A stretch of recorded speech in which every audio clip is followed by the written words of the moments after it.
What a We week. got a lot of stuff to talk about, but I can't. But we got. I feel like we have the right people to have this conversation because Absolutely. having conversations is what this is going is what it's going to take moving forward for all of us. Because just to make people feel comfortable about the conversation and the climate and what's going on, I think if nothing else, we should talk about it. Yeah, Definitely. Absolutely, absolutely. And you guys run a nonprofit that's actually built around breaking down white supremacy. So we Right. know what's happened this week. So, kind of kick us off with the hot topic of the week.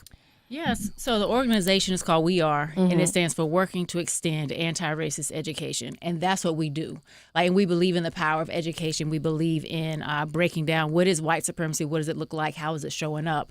And so here's a full real-time display of what white supremacy looks like when you're removing diversity, equity, and inclusion initiatives from top to the bottom, right? And we're already feeling the impact of that this week. Wow. Awesome. So this question, what does it mean to be anti-diversity? Well, I mean, we've been discussing this, over the last week or so, and just doing a deep dive on it. But to be anti-diversity essentially is a way of espousing white supremacy ideology, we believe. Because if you are against diversity, if you are against having spaces where people of color are being represented, then that means you're propping up white identities as the ideal. And so, I mean, the whole notion of being against diversity in a society that's so diverse is sad, and also, just doesn't align with what we see in our interactions in a diverse state like North Carolina or a diverse country like the United States. Yeah, and you have to call it what it is. If you're saying you're anti-inclusion, then that means you're for exclusion. Okay. If you're anti-diversity, and let's break that down, that means black, brown, white, women, men, queer people. So if you're anti that, that means you're pro-white supremacy. And so that's just not where our values align. And I imagine the people in this room and a lot of people listening That's to right. you all, that's not where our values Absolutely. align. And so that's why we are calling on not only ourselves, but the people whose values align with ours, who believe in a liberatory society, an inclusive society, a safe society. We're going to have to fight back. We can't sit this one out. That's right. That's right. And you've been on before and you talked about critical race theory, the importance of that. But now it's showing up more than ever. So kind of expound more on that. And Yeah, definitely. This is why critical race theory exists. So you have these policies that from the top leaders in the country are saying these DEI policies are discriminatory, right? So at face value, you could look at it and be like, you can't exclude white people. Right. But that's to be blind and ignorant to our history of racist laws and policies that elevated people who identify as white, particularly white cisgender men, and then oppress black and brown people, people of color, women, queer people. It's to forget that there's a 500-year history. that's right. Yeah. Right? And so you're gaslighting us at this point. So I have a lot of people. They follow us on social media. We've all experienced this in our friend groups and circles, and I guess former colleagues. People have different and various opinions. So a lot of people are saying some of what you just said, what you just mentioned, when it comes to if you have a policy that's in place that says we only want to, or we should, give preferential treatment to black people or queer people or what have you, right? Well, what does that say that against me? You're saying that now I'm being discriminated against as a white male, essentially, because everybody else is in the other side. Right. Everybody else is on the other side. So now you say, so basically what you're telling me, if I'm a white male, so like if I'm a white male, are you telling me now that now since quote unquote the rabbit's got the gun, now you're gonna discriminate against me? Yeah, and that's misinformation. That's a distorted notion of the reality of what we're dealing with. And I'm a data person. I look at numbers. I look at different trends, and so by and large, when we look at positions of leadership, people being admitted to different programs, getting promotion opportunities, white men are still, by and large, overrepresented in all leadership positions, all positions of power. The notion that they are losing these opportunities to less qualified, diverse people, people of color, is just unfounded. That's not what the data shows. And so essentially what these diversity, equity, and inclusion initiatives do is they are giving more people opportunities to be in different spaces, getting different educational opportunities, but it has not even gotten close to a point where it's actually where they're being excluded. Yeah. Like Because the narrative now that's being portrayed or being talked about is the reason we want such a backlash is because all of these policies, the only thing they did was make me feel bad and exclude me. Yeah. And again, and I understand people may feel a certain way, but if we look at the numbers, if we look at the outcomes and who's in positions of power, who has certain financial disparities between groups, white people, white men in particular, are still very much, getting those opportunities. So the next one for me was, and I get it because I've done a lot of diversity work. I've been in a lot of works. I've done a lot of stuff when it comes to this. But the one thing that stood out to me quite a bit was, why attack the training? Because the training doesn't do anything but educate. That's right. It's not indoctrination. It's not training is only educating.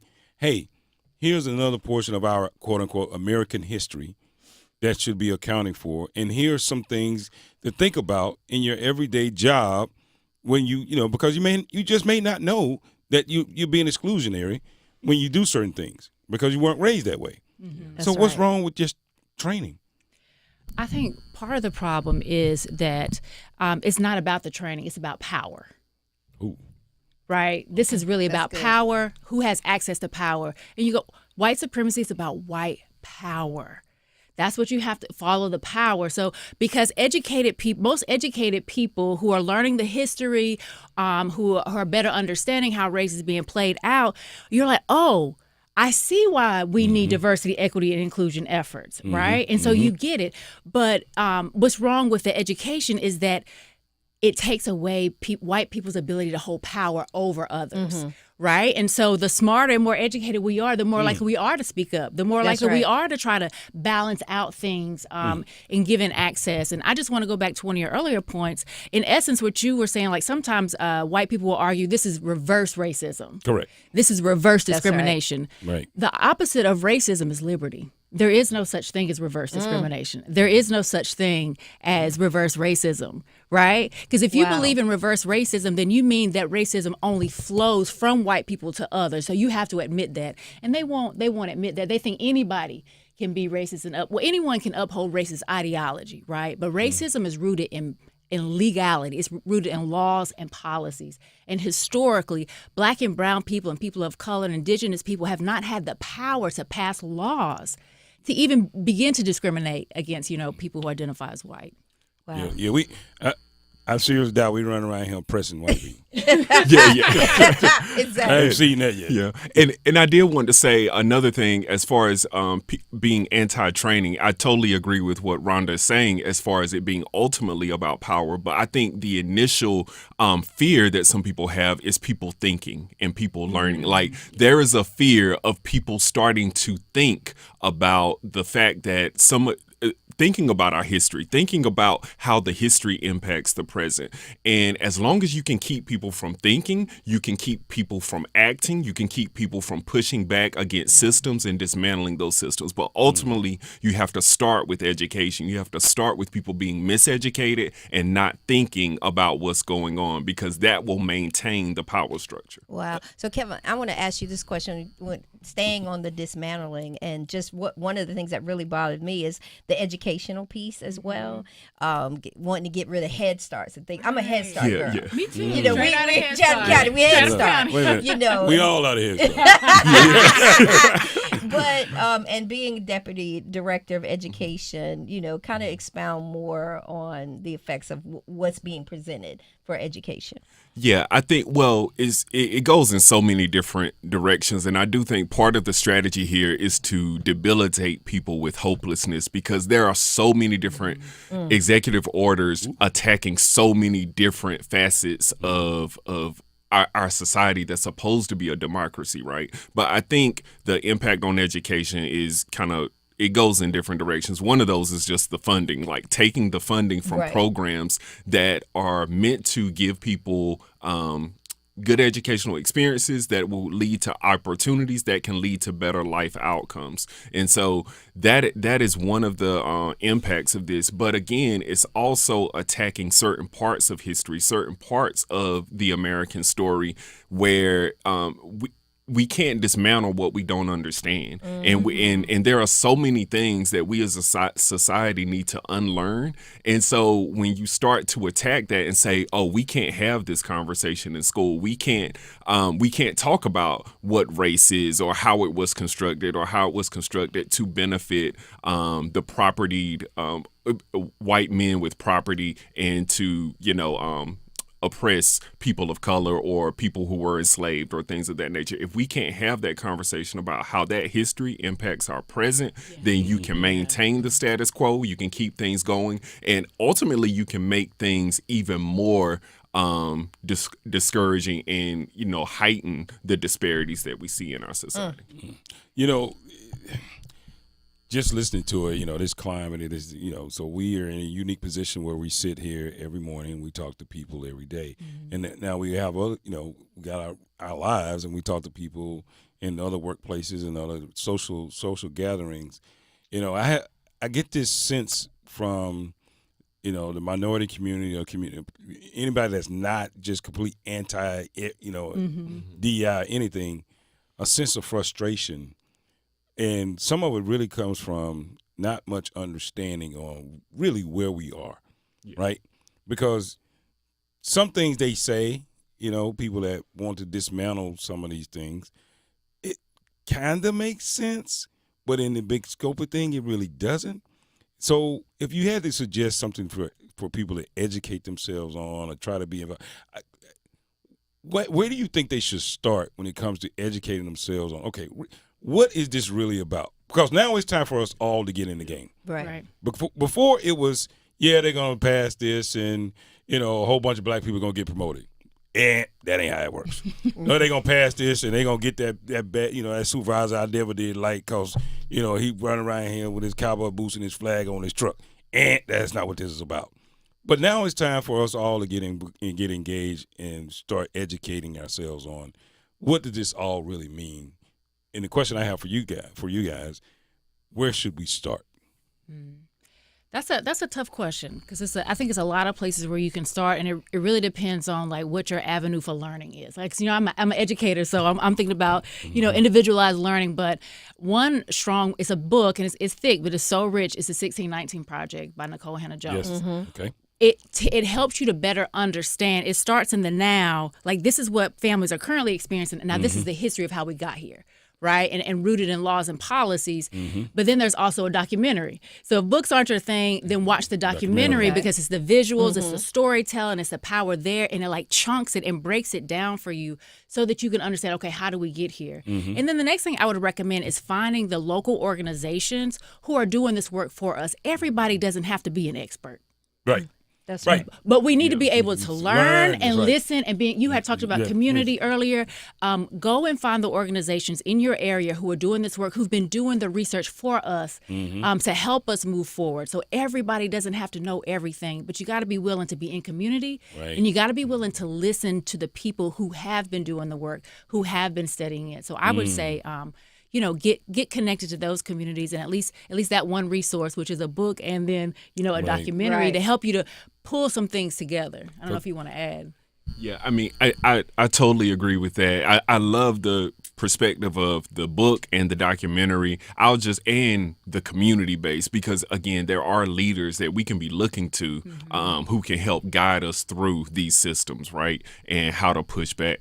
And another book that I'll just add is White Rage by Carol Anderson. I think that's just a phenomenal book that again documents history of the response to these ideas of Black progress or Black success or the success of people of color, and how it over history has elicited like this visceral reaction from people, and then there's this rage that follows that manifests sometimes in physical violence, but it could be legislative violence, it could be political violence, and so with that, violence, I'm gonna use that. That's good. I'm That's telling you now, I'm good stealing right that. So there. you just I'm stealing legislative violence. Because that is what we're in legislative warfare. Yeah. Absolutely. Well, Yes. before we let you go, you mentioned something in the very beginning about now we have to fight back. So what can we do? How do we fight back in addition to, partnering with leaders and community and organizations like yours? Like, what can we do to fight back? Because right now you have a whole bunch of people that are filled with anxiety. Like, we don't know what to do. If you could take lead on telling us what to do there.